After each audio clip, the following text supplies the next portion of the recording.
Nous sommes en toute fin du XIXe siècle, entre 1890 et 1900.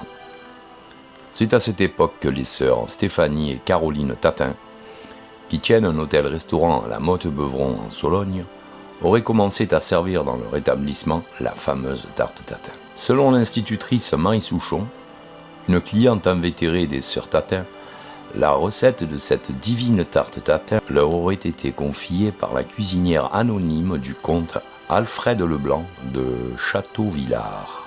La recette, relevée ainsi par Marie Souchon, fut publiée, semble-t-il, pour la première fois en 1921 dans la revue locale Blois et le Loir-et-Cher.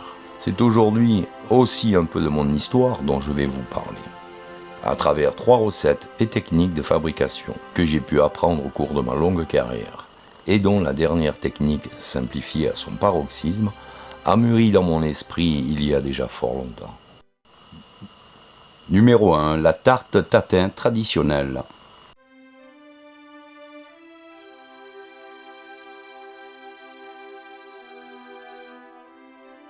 Alors, première étape, ici j'ai un moule à génoise, classique. Je vais beurrer comme ça mon moule. Une fois vos pommes épluchées, pensez surtout à bien retirer toutes les parties non consommables. Ensuite, je vais placer mes pommes dans le moule, dans le sens normal, c'est-à-dire le haut de la pomme vers le haut.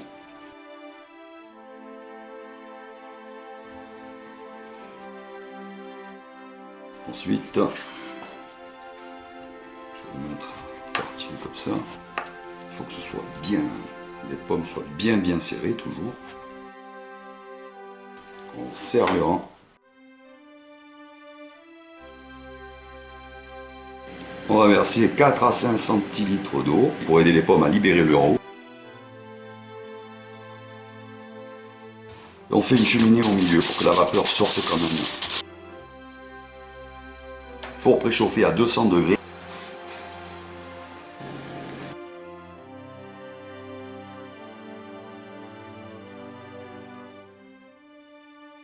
Alors, je suis à 45 minutes de cuisson pile poil.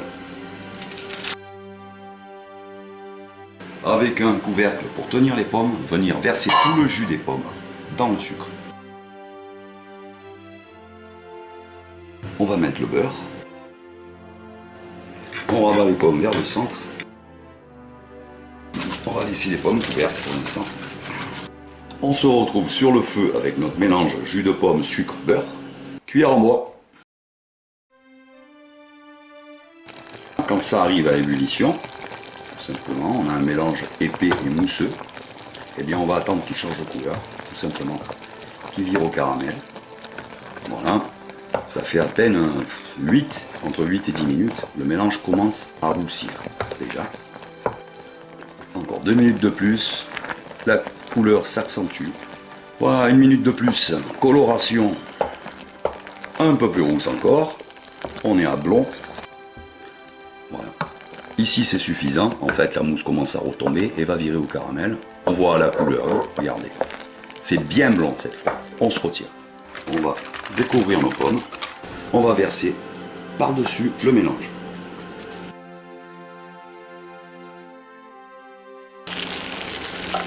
On entend un crépitement, c'est normal. Attention, maintenant, par contre, c'est très chaud. On pose sa pâte par-dessus, qu'on a fait un peu plus grande, pour pouvoir la rabattre. Et je vais pousser, comme ça, vers l'intérieur. On va juste faire une petite cheminée au milieu. Et on va remettre ça 30 minutes, histoire que la pâte cuise. Allez, on y va.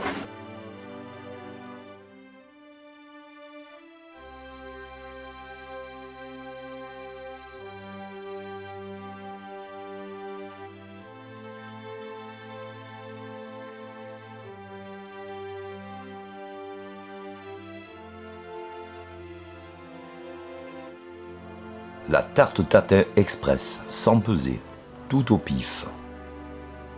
Après épluchage, on coupe les pommes en 2 et on retire toutes les parties susceptibles de ne pas rester fermes après cuisson. c'est-à-dire les extrémités, le cœur, et au centre, entre les extrémités et le cœur. Cette opération est réalisée avec un économe courant.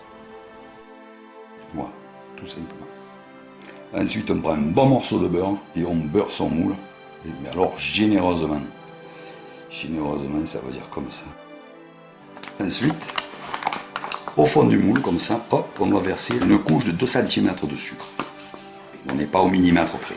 Disons qu'entre 1,5 à 2,5, on est bon. Hein, voilà. Ensuite, sur mon tapis de sucre, je vais mettre mes pommes, comme ça, mes demi-pommes entières. De la pomme.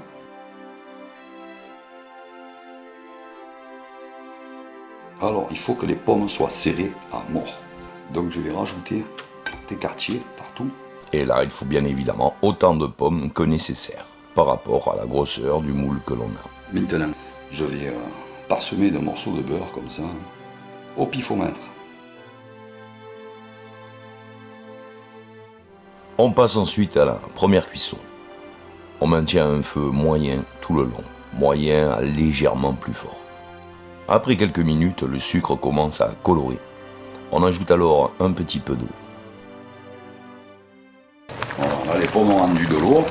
On va profiter pour réinsérer un quartier ou deux pour resserrer le tout. Comme ça. Si ça bouge, c'est absolument pas grave. À la fin, tout se tient. Alors là, je suis à 30 minutes depuis le départ. Depuis le moment où j'ai mis mes pommes en cuisson, je suis à 30 minutes. Je remets encore un peu de pommes.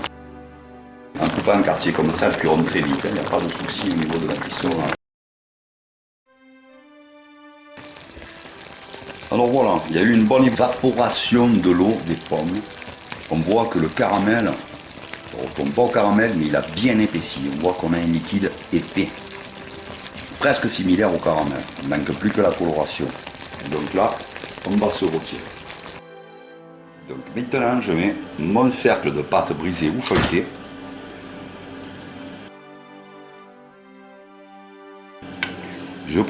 J'ai préchauffé mon four à 190 degrés et je vais enfourner. Et je vais laisser juste le temps que la pâte cuise. Tout simplement, c'est tout, pas plus. Ça va prendre 20-25 minutes à cette température et ce sera prêt pour pouvoir démouler. Allez, direction le four.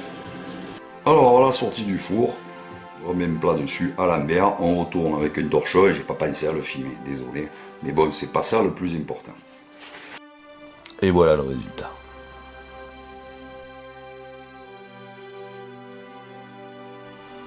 La tarte tatin comprimée, la plus facile. Alors, j'ai mis mes pommes. Ma poêle en chauffe et mes pommes, comme ça dedans. Alors, des toutes petites pommes, je les ai laissées entières, en demi, quoi. Et les grosses, je les ai coupées en 4. On va leur ajouter 3 à 5 cm d'eau pour les aider à rendre l'eau. On met le beurre. Quand le beurre est fondu, on met le sucre.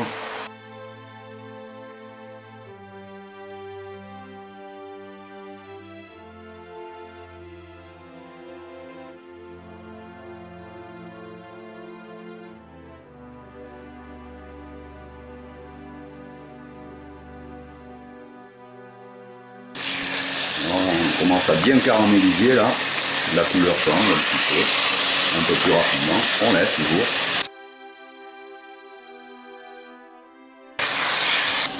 Voilà, quand on a une belle couleur caramélisée, on sortira du four. On tasse avec la fourchette pour avoir une couche bien homogène.